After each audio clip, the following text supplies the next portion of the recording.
The African problem has always been a sense of identity because of our history, colonization and slavery. We have lost our good sense of identity.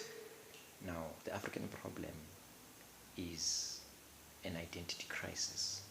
As long as we as Africans don't know who we are, we are, we are messed up.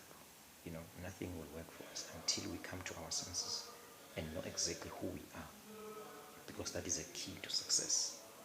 So many of us today, we identify ourselves as black. Black is not a person. Black is not a human being. Black is just a color. And there are many things that are black. I have a black dog. I have a black car. But by simply me saying something is black, it's the same as you have said nothing, because you need to know exactly what is the breed of that dog. What is the name of that car? If I can say that I bought a black car, there are so many black cars. It's the same as saying you're calling yourself a black person or black people. What nonsense is that? I always take offense when somebody calls me a black person.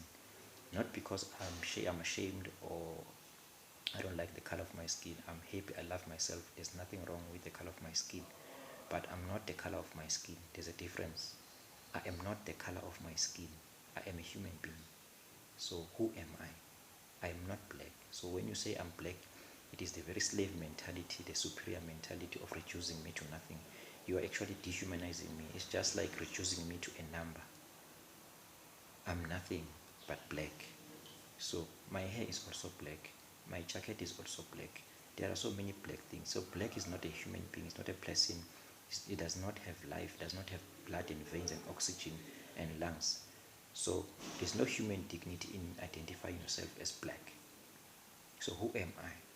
So for us as Africans to know who we are, first we need to know our language, because the language embodies the spirit and philosophy of a person or nation or any other race for that matter.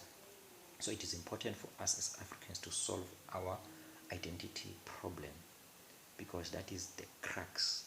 When you become a slave, you lose your sense of identity. You lose who you are. You become something else. So it is why it is important for us, if we are serious about solving the African problem, we need to solve the identity problem. We need to know who we are. You remember the story of the prodigal son, going away from his father, leaving everything. What saved him after he has lost everything? It is he came to his senses. He remembers who he was. So it is the only thing that can save you as an African, is to know who you are. As you can say many things, identify yourself by religion, you can identify yourself by your political party, but that is not the crux, that is not the core of who you are. So my mission, my work is to bring an African to his senses. Let us come to our senses, let us remember who we are. And we cannot know and remember who we are when we speak a foreign language.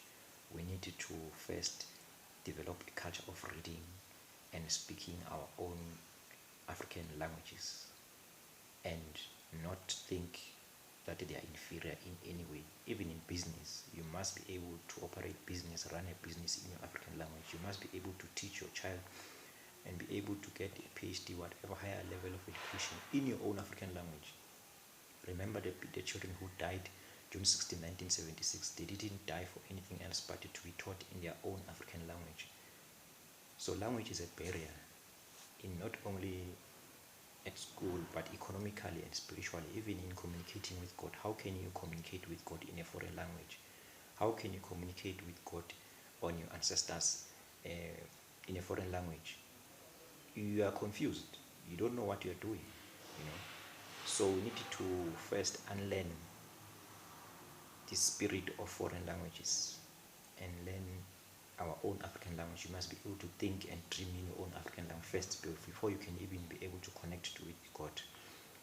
And it is very important to learn our African languages and be able to teach our children at school and be able to run business in our own African language. And that is the only way we can be able to rise and be a force to be reckoned with in the world. If you can look at all the leading countries, the G7 countries, the top 7 countries in the world economically, they are speaking their own native language and they're proud of it. So there's no question, there's no doubt, no one is successful speaking a foreign language because that reduces your performance.